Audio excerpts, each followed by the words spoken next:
Esses dias eu fui impactado pela notícia de que em Juazeiro do Norte, no Ceará, teremos o primeiro campeonato de farmar aura. Você sabe o que é farmar aura? Segundo a matéria do jornal O Povo, farmar aura é um termo popular entre a geração Z e que ganhou força nas redes em 2025. A expressão foi originada em jogos eletrônicos como Minecraft, Fortnite e significa acumular recursos como aura, entendida como carisma, energia e a vibe transmitida por uma pessoa. Minha gente, teve um campeonato de 3 pessoas que estavam lá farmando aura, fazendo 6-7.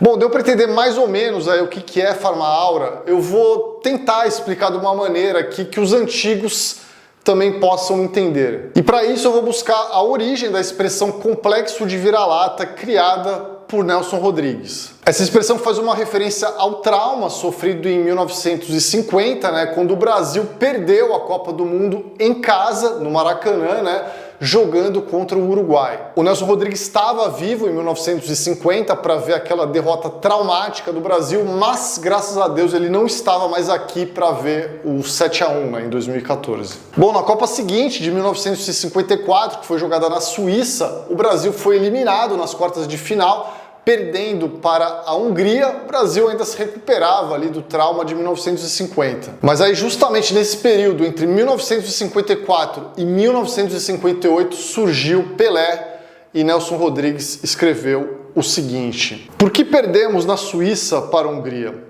Examinem a fotografia de um e outro time entrando em campo. Enquanto os húngaros erguem o rosto, olham duro, empinam o peito, nós baixamos a cabeça e quase babamos de humildade. Esse flagrante, por si só, antecipa e elucida a derrota.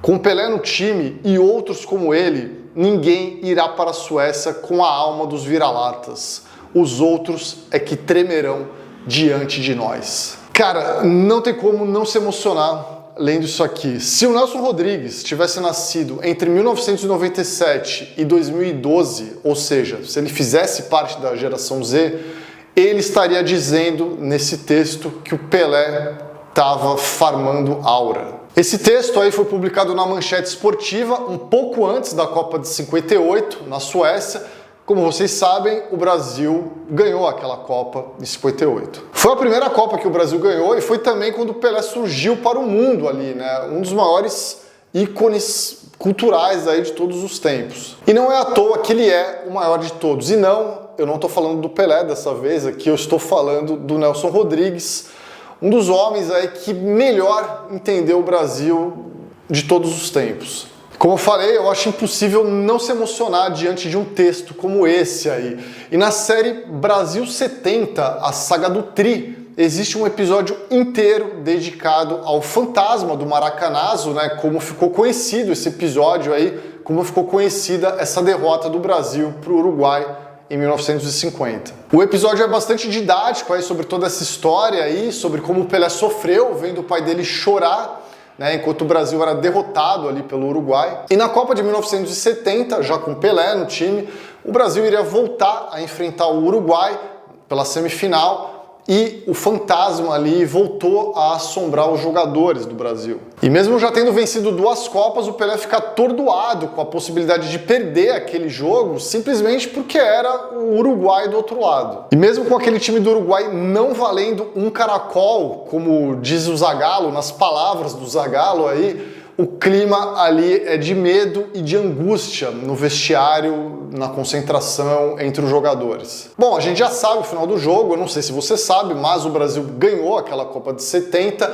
e esse jogo contra o Uruguai, o Brasil venceu, foi um 3-1 de virada com gols de Clodoaldo, Jairzinho e Rivelino. Inclusive esse jogo ainda tem o famigerado gol que o Pelé não fez, uma das jogadas mais plásticas ali e bonitas e lendárias da história do futebol. A jogada em que Pelé dá apenas um drible de corpo ali no goleiro Mazurkiewicz do Uruguai, mas acaba chutando para fora é um momento emocionante na série, daqueles que me fazem chorar, assim, daqueles que me fazem chorar diante da beleza. Tamanha é a beleza do momento ali. Eu não sei se sou eu que ando muito à flor da pele ultimamente, aí, mas cara, teve uns 3 ou 4 momentos aí nessa série que me fizeram chorar de verdade. No episódio final, que é a final contra a Itália, aquele lance do último gol com o Pelé rolando a bola pro Carlos Alberto, cara, o Brasil me emociona, o Pelé me emociona, e eu acho que a gente precisava de uma série como essa e despertando nossos sentimentos mais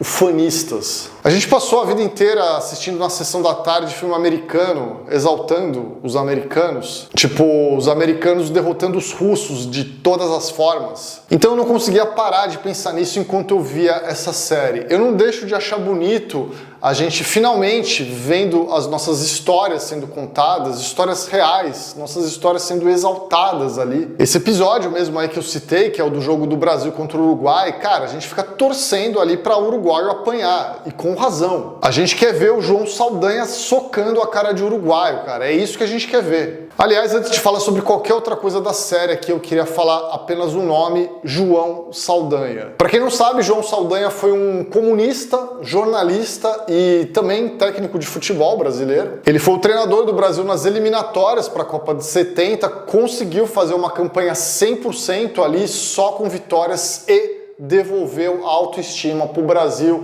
depois do fracasso ali da Copa de 66. No filme ele é interpretado pelo Rodrigo Santoro e eu diria que é uma das melhores atuações do Rodrigo Santoro, o que é dizer muita coisa, uma vez que o Rodrigo Santoro é um ator aí que tem diversas grandes atuações na carreira. Faz aí de maneira perfeita esse papel de homem fumante e de temperamento difícil, mas que no fundo ama o Brasil mais do que tudo e só quer a felicidade desse povo. Ele não se dá com a ditadura, obviamente, e antes da Copa é mandado embora aí para a entrada do Zagallo como técnico. Mas enfim, o João Saldanha tem uma participação bem grande na série, ele funciona até como um narrador ali, mais ou menos, algumas vezes, porque depois que ele sai do comando da seleção, ele atua ali como comentarista ao lado de um narrador interpretado pelo Marcelo Adnet. E ele também segue ali como uma espécie de conselheiro ou palpiteiro do Zagallo e até do Pelé. Uma trajetória que lembra muito a de Vanderlei Luxemburgo, que recentemente esteve aí em podcasts criticando a interferência americana aí em políticas internas brasileiras. Inclusive usando o termo "a gente vai ser vira-lata deles".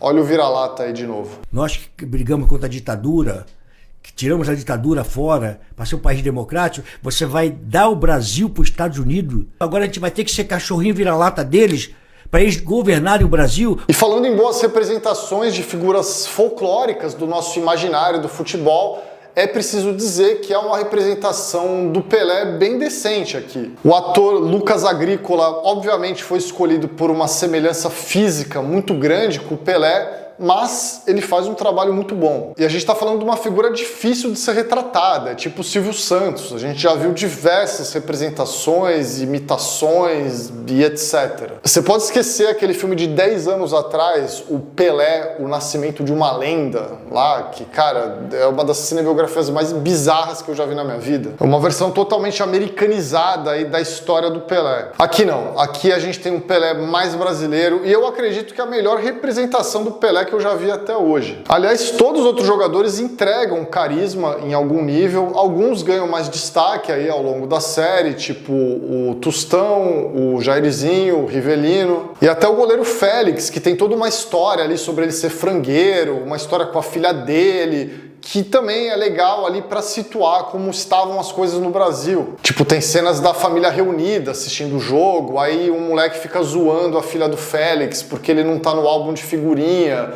o moleque fica falando que ele não tá no álbum porque ele é frangueiro, e a família assistindo o jogo na televisão, enfim, clima de Copa. Até a parte do casal brasileiro que vai pro México assistir a Copa, né, não irrita, assim. Aquela podia ser uma parte que você fala, nossa, eu tô cansado disso aqui, pula pra história principal logo e tal. Mas eu acho que tá tudo na medida certa ali, não aparece tanto a ponto de irritar. Inclusive, eu acho que consegue fazer bem o papel de dar uma certa humanidade ali pro que tá acontecendo na torcida, para o que está acontecendo na cidade do México ali, fora da concentração, fora do local ali onde estão os jogadores e a seleção brasileira. A coisa que eu acho que ficou mais fora aqui é uma história do Pelé que rola ali com umas cavernas em Bauru e tal. Toda hora que aparecia isso, eu só conseguia pensar, cara, eu acho que estaria tudo bem não ter isso assim na série. A série não perderia nada. E eu sou suspeito para falar, mas poderia colocar até mais cenas em Santos. Tem algumas cenas ali no começo, tem uma cena do Pelé na Vila Belmiro, com o João Saldanha, né? Eles estão ali na chuva de Santos. Tem uma outra cena do Pelé com o Dondinho, pai dele, na praia ali e tal, mas eu colocaria mais cenas em Santos. Quanto mais cena em Santos, melhor. E aproveitando, eu preciso falar sobre as cenas dos jogos. Cena de jogo de futebol, galera. Ainda mais um jogo que a gente tem muitas imagens, né? Uma Copa que foi televisionada. É difícil reproduzir igualzinho com atores, mas eu preciso dizer que nessa série, cara, temos algumas das melhores cenas de futebol em filme ou série que eu já vi. Em vários momentos a gente sente que tá ali dentro do jogo, né? São cenas de jogadas muito famosas, gols muito famosos, mas são representados ali de maneira muito legal. Como algumas que eu já citei, por exemplo, o gol que o Pelé não fez, ou então o gol do Carlos Alberto ali na final contra a Itália, todos os gols daquela final contra a Itália. Mas enfim, é óbvio que não é uma série perfeita e nem muito profunda também, podemos dizer. A ditadura mesmo aparece quase como uma coisa de segundo plano ali em toda a história, mas não parece que é a proposta da série também falar sobre isso de maneira mais crítica. Mas a gente tem ali o personagem do João Saldanha, né, que batia de frente com os militares. Tem também a história do Pelé sofrendo um assédio ali dos militares, né, para fazer algum tipo de pronunciamento ali num determinado momento. Enfim, no fim das contas a gente fica com as lágrimas de João Saldanha emocionado com a seleção brasileira, dando mais uma alegria ao seu povo. Você tá precisando entrar em clima de Copa do Mundo? Pensar, pô, como Copa do Mundo é legal? Então, eu acho que essa série aqui, ela vai fazer um bom trabalho para você. Brasil 70, a saga do Tri é isso. É Brasil farmando aura em filme, em série. Precisávamos. E por enquanto é isso, meus amigos. Você assistiu Brasil 70, a saga do Tri? Comenta aí o que você achou da série. Eu quero saber se você gostou, se você não gostou. Quero ler a sua opinião. Você assistiu a Copa de 70? Você achou que isso tudo foi uma baita mentirada? Comenta aí, quero ler a sua opinião. Não esqueça de deixar aquele like esperto no vídeo e também de se inscrever no meu canal para não perder nenhum vídeo que eu solto por aqui, beleza? Tô sempre falando sobre filmes, sobre séries. Inscreva-se aí para não perder nada. Considere também se tornar membro do meu canal. Tem o botão Seja Membro ali embaixo. Dessa maneira você recebe conteúdo exclusivo apenas para membros e me ajuda ainda mais, tá certo? Meus amigos, por enquanto é isso. Um grande abraço, boa Copa a todos e tchau!